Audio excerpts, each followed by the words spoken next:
the last step. So what we're going to do is install the motor now. So I've got this pivot bar bracket attached, screwed in. Another thing to do is you take this, the stem of the motor, and you can actually twist it a couple turns. That extends it out a little bit. With it fully retracted, you want to twist that. That gives you a little bit of wiggle room to adjust it after you have it fully installed. So I did 2 full turns to extend this a little bit. I'm going to put it on my pivot bar bracket. I've got my back bracket attached to the motor. I'm going to set it down. Now the key here is to make sure that the motor is fully retracted. I'm going to take a marker. I'm going to mark where the back of my bracket is right now. So I'm going to take the bracket off, or the motor off the bracket. I'm going to move it out of the way.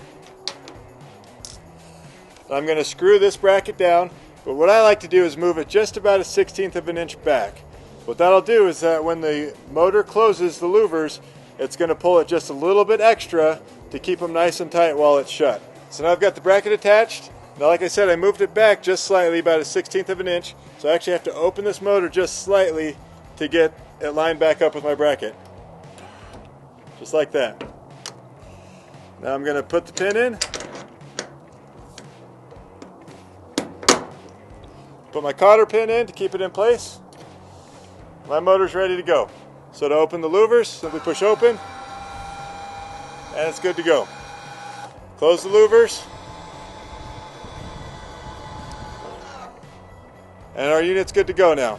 Now one thing to note, we've got these wires hanging out here. We've left this out just so you can kind of see how everything goes together. Typically what we'll see people do is you can hide this wire through the beam or on the back side of the beam. There's a lot of different ways to kind of hide this so you don't see all the wires in the control box. That's going to be on a case-by-case basis where you're going to put that. We just kind of wanted to show how everything goes together up here.